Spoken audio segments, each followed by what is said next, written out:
The wind howled across the mesa as the baby cried, sharp, shrill, alive. She wasn't. Face down in the dust, her dress soaked in blood, her hands slack, one still reaching toward the bundle she'd barely glimpsed before the world went dark. The others were long gone, riders who hadn't waited for death to finish its work. Buzzards circled overhead, low and bold, and that's when he stepped from the shadows, paint smeared across his chest, a bone knife at his hip. His eyes, dark as storm clouds, locked onto her body. Then the child. He didn't speak. He just moved, fast and sure, toward life. Subscribe now, because tomorrow's story will haunt you even deeper. You'll need it. But before that, let me take you to the day it all began. The town of Dry Creek wasn't on any map that mattered. A sagging line of buildings clung to a sun-baked road like teeth in an old man's jaw, crooked, yellowed, and on the verge of falling out. The dust here didn't just settle, it stayed. It coated windows, lined lungs, and filled the silence that hung heavier than the heat. And silence was something she knew too well. They called her Mercy, though no one remembered why. Maybe her mother had hoped she'd be spared the cruelty of the world. If so, it hadn't worked. Mercy had been an outcast in Dry Creek since the day she stopped being someone's wife and started being someone's warning. Her house stood at the edge of town, past the stables, just before the red earth dropped off into canyons and vulture-haunted cliffs. It was a one-room place with a crooked door and a window that didn't quite shut. Most nights she sat by the window and watched the town lights, dim one by one. Nobody ever waved. Nobody ever came. The rumors had done their work long ago. She's got death trailing her like a shadow, folks whispered. Saw her talking to the wind once, I swear. That limp? Ain't from no accident. Something took a piece of her. They weren't all wrong. Mercy walked with a slow, dragging step. Her right leg bent just enough to mark her as different. The scar on her jaw didn't help, a pink gash that curled like a smile gone wrong.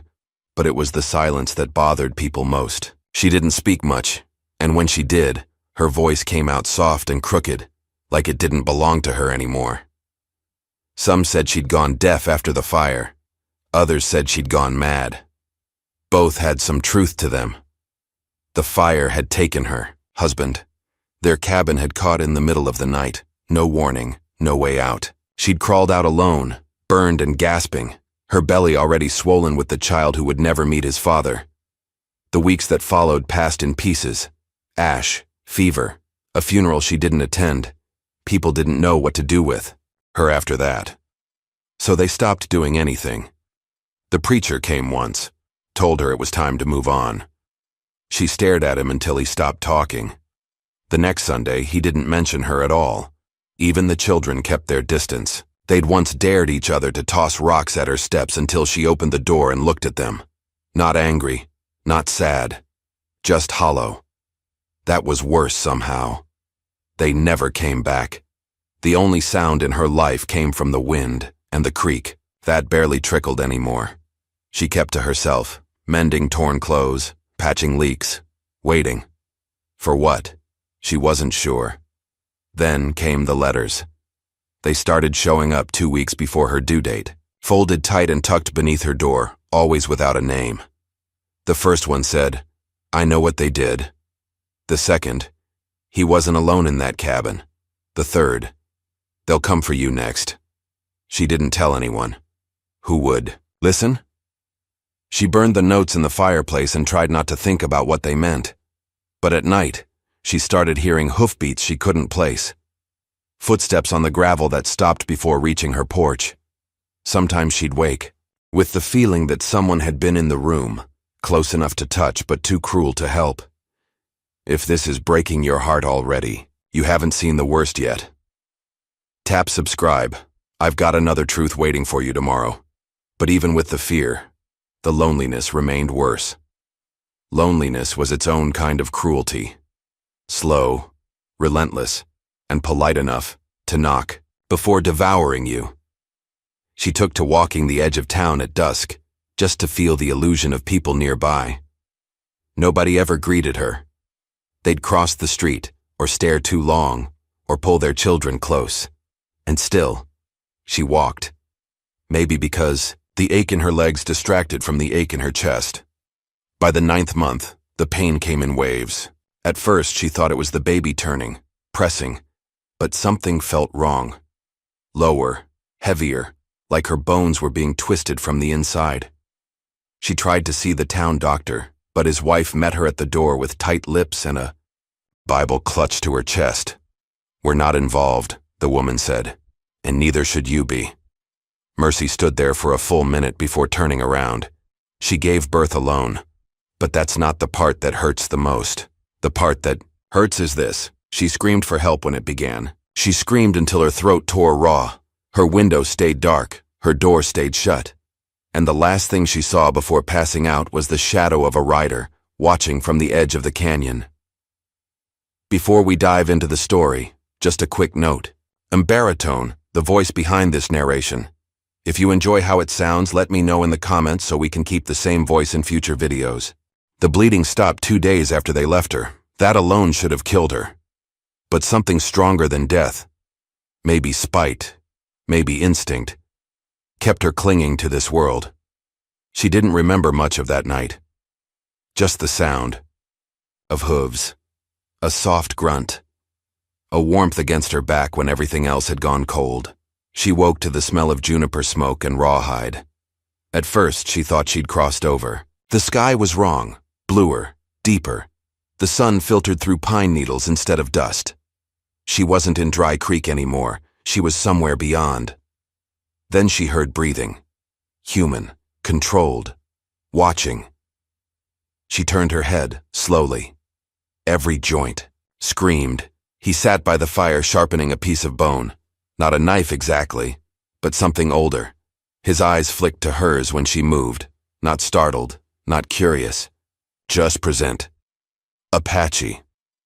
She'd heard the stories like everyone else, that they vanished into rock, that they could track wind, that they slit throats in the dark without sound. But this man wasn't a ghost or a threat.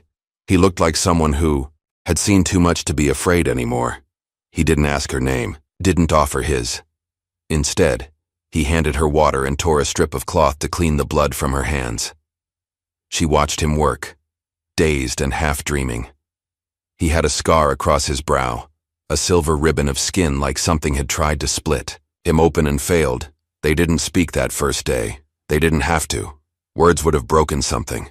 Mercy slept. When she woke again, her baby was beside her, swaddled in deerskin, breathing, alive. She cried for the first time since the fire. The 3rd night, they sat across the fire from each other. She was stronger now, enough to sit upright, enough to ache in more places than she could count. "You should have left me," she said. Her voice cracked. He didn't look away. "You weren't dead." Silence stretched between them again. It wasn't awkward. It was earned. She studied his hands. Steady, scarred, skilled. "Why help me?"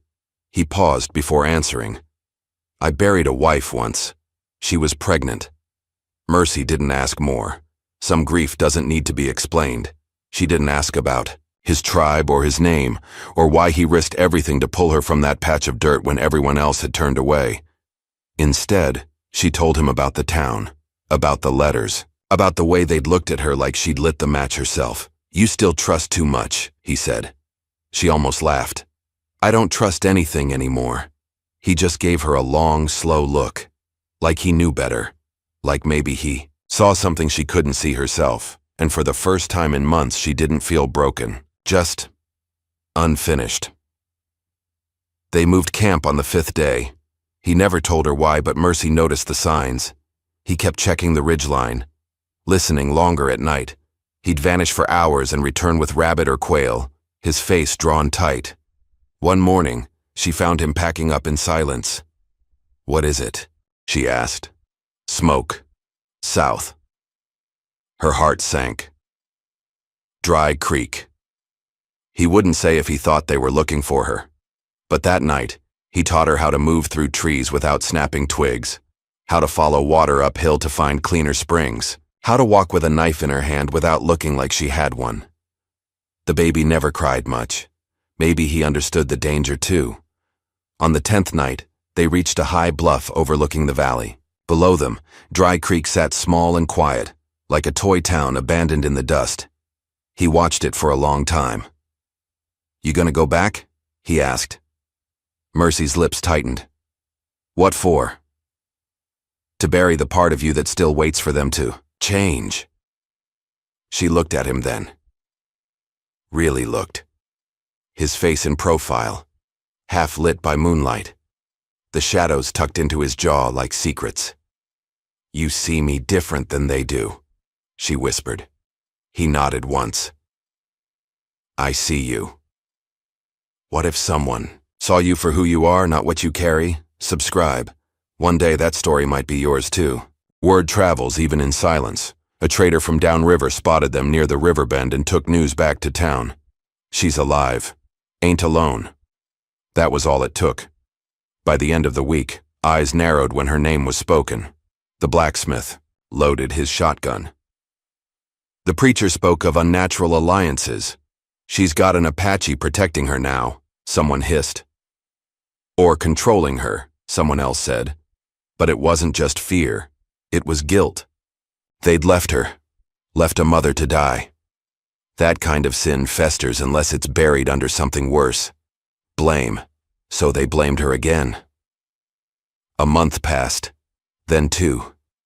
She learned how to track deerscat, how to make salve from pine resin, how to red cloud shapes the way some read tea leaves. Her limp never faded, but her body grew strong again. Her spirit too, though it didn't feel that way at first. She still cried sometimes, but now she cried with someone. That changed everything. The man, she still didn't know his name, carved her a bow, taught her how to notch it. When she asked why, he simply said, "In case I'm not there." They didn't talk about the future. That felt dangerous. But one night, after the baby had drifted to sleep beside her, she reached across the fire and placed her hand over his. He didn't flinch, didn't speak, just sat there, letting her touch something human for the first time in what felt like forever. And in that moment, Mercy knew. Whatever came next, she wasn't facing it alone anymore. They came at dawn, like cowards do. Mercy had woken early that morning, stirred by a shift in the wind, too still, too silent. Even the birds held their breath. She was halfway to the stream with the baby swaddled against her chest when she saw the glint, sunlight catching on a rifle barrel, then another, and another. 3 men, town men, faces she knew too well: Eli Cormack, George the stable hand, and the preacher's son, with his father's self-righteous scowl. They stepped from the tree line with their guns drawn, pretending not to see the infant in her arms. "Don't move," Eli said, voice steady, too calm. "We don't want the child." Mercy froze. Her knees went weak, but she didn't fall. "Back away from the camp, hands where we can see 'em." She backed away slowly, shielding the baby with her body. "Why?" she asked. The preacher's son sneered. "You made your choice, Mercy. Sleeping with a savage, hiding out like some outlaw. That ain't the kind of mother Dry Creek wants back. I didn't ask you to want me. Didn't matter. People got scared. Said it was time to fix what should have stayed dead. They waited until the Apache, her Apache, had gone to hunt. She realized it then. Someone had told them. Someone who'd seen the camp, recognized her face, and gone running with secrets on their tongue. She had no time to fight. No time to plead. They knocked her down, took the baby and tied her wrists, said they'd bring the child back where it belonged, said she was lucky they didn't leave her for the buzzards again. The last thing she saw before they dragged her away was the fire still burning at the camp, unattended, like her heart, like her life. They locked her in the church cellar. Dirt, floor, one window, no light, no child. She screamed for hours, then sat in the dark and whispered lullabies to herself until her throat gave out. She didn't know what day it was when the door creaked open. She didn't look up, didn't have the strength. Boots stepped onto the stone, then the softest sound, leather touching skin, his hand on her cheek, warm, real. She broke, not in fear, in relief. "You came back," she rasped. He didn't speak, just untied her wrists and lifted her gently as if she were something precious, not broken, not lost. Just hurt. He didn't carry her like a hero. He helped her walk, staggering through the edge of town in darkness, staying to the alleys and brush. She couldn't stop shaking. "They took him," she whispered. "The baby. They said, I know," he said softly. And something about the way he said it, not panicked, not angry, just steady, wrapped itself around her like a blanket.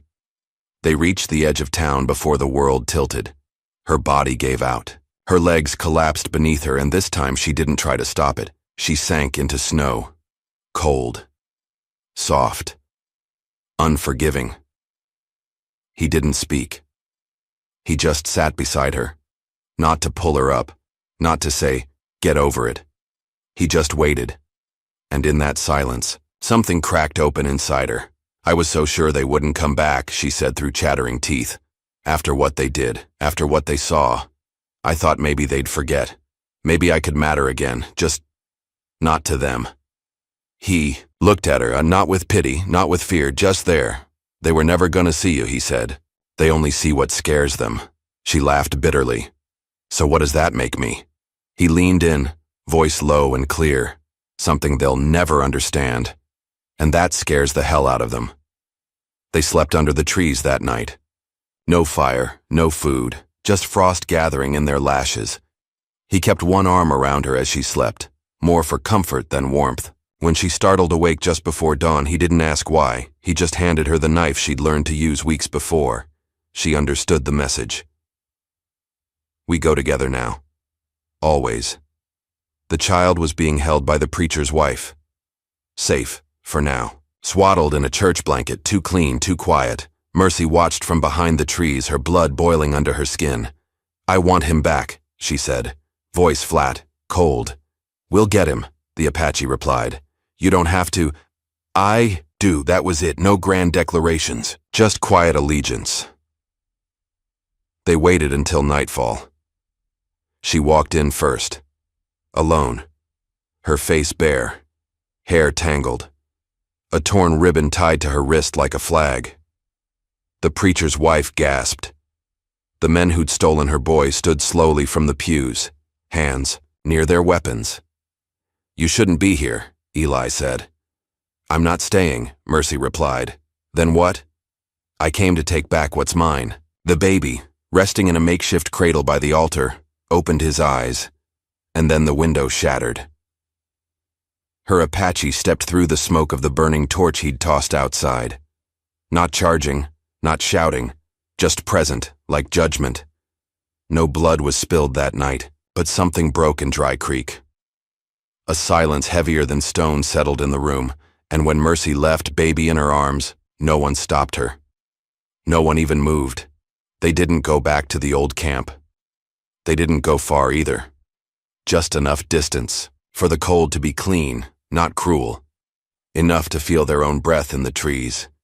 He set up shelter while she nursed the child. Her hands still shook, but not from fear, from release, from finally believing it might be over.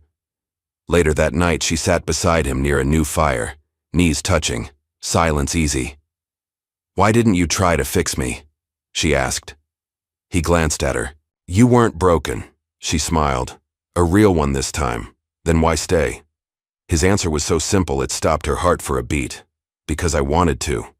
Not because he pitied her. Not because he saw her as something to rescue, but because he saw her, all of her, and chose her anyway. They thought she was broken, but someone saw gold in the ashes.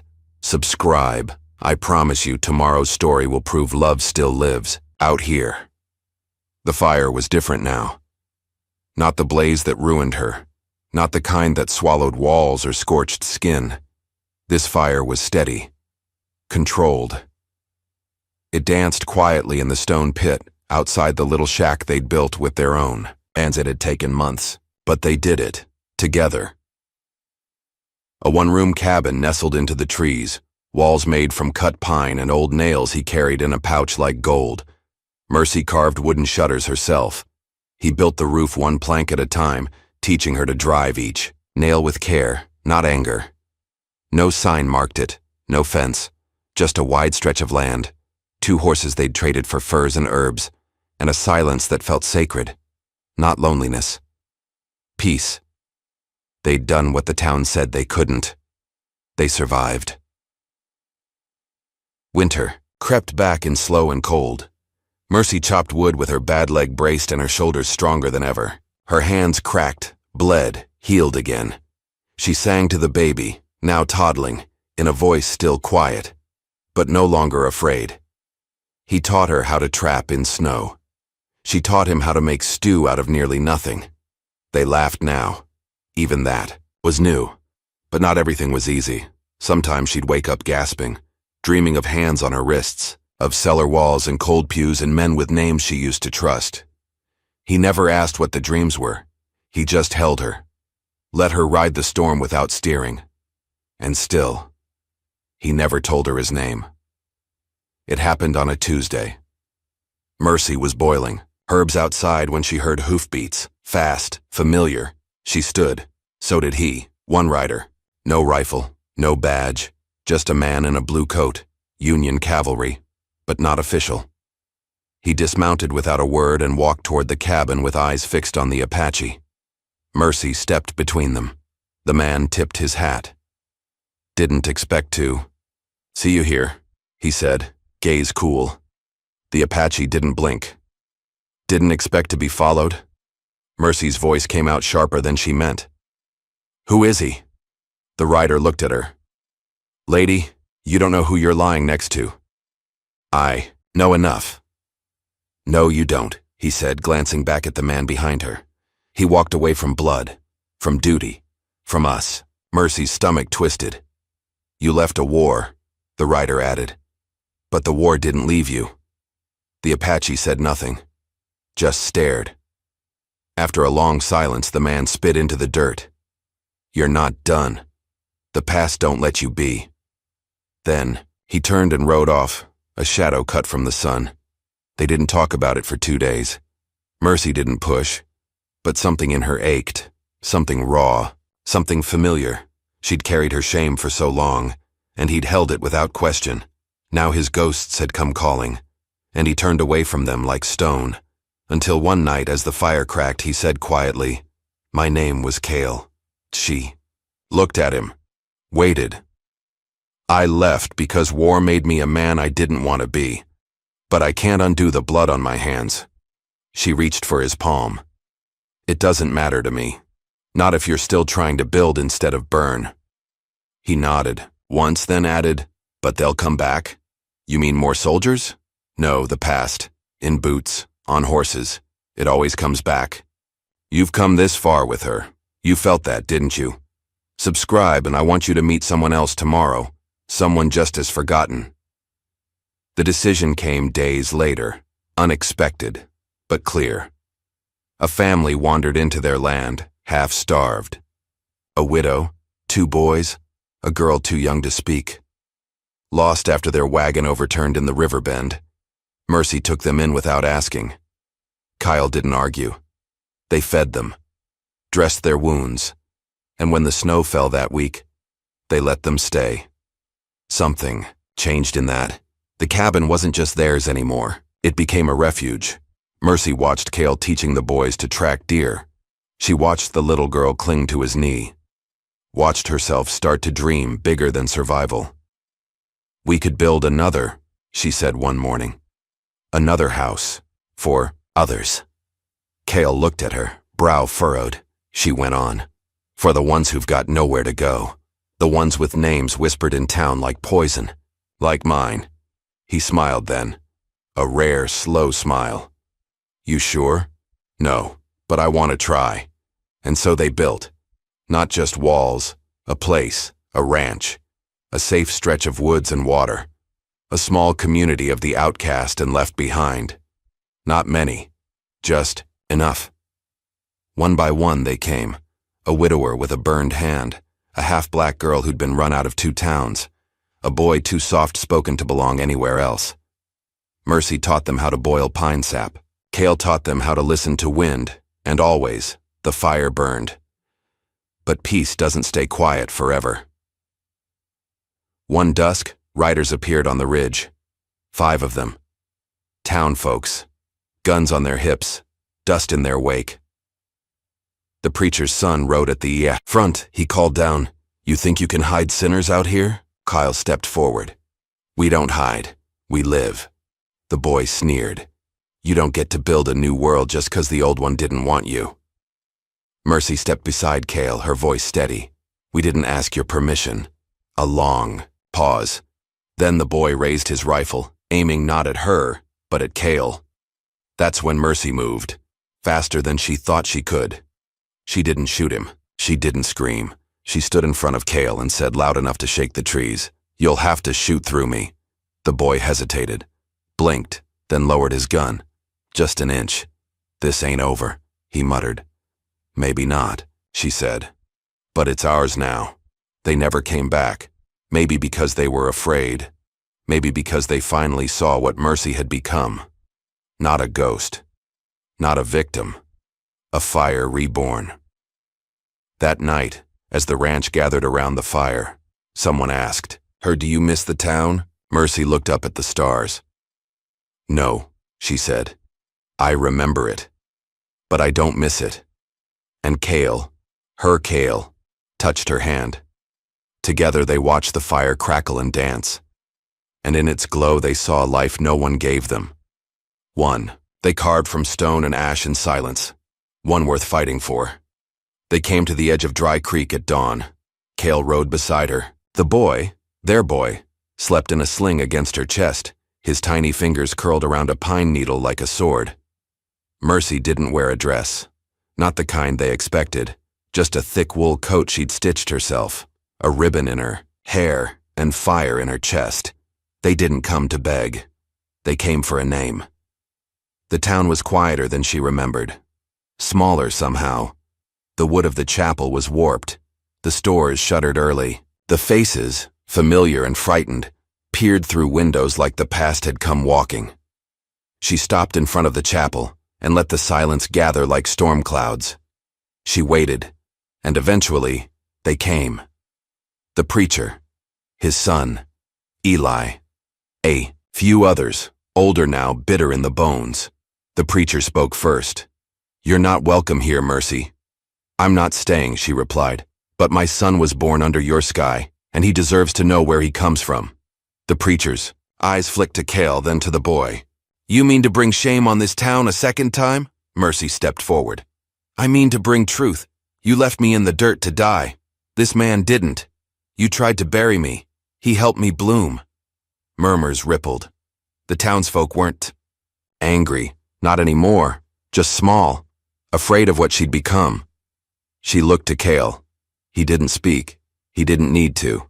Then she turned back to the people who once called her cursed and said, "This boy's name is Elijah. Not because of any of you, but because I took something bitter and made it sweet." They didn't clap. They didn't cheer. But they didn't stop her either. And that was enough. Later that night, back on the ridge, they laid a fire under the stars. She could have let the moment pass, could have let silence do the work. But she turned to Cale and said quietly, "I never asked you if you'd stay." He looked at her like she'd grown a second son. "I already did. And that was it. No rings, no chapel. Just a promise whispered into the flames. I will walk beside you." And from her lips, "I will never run from myself again." They didn't kiss under rose petals. They held hands in the snow. They said yes with their shoulders pressed close and a child sleeping between them. Sometimes the boy asked why they didn't live in town. Mercy would smile and say, "Because towns forget the truth." Then Cale would lift him onto his shoulders and say, "But out here, we remember everything." Years later, people would talk about the woman who disappeared and came back whole, about the cabin that turned into a ranch, about the fire that never went out. She was never a curse. She was someone's miracle all along. Subscribe, and let me introduce you to the next miracle tomorrow.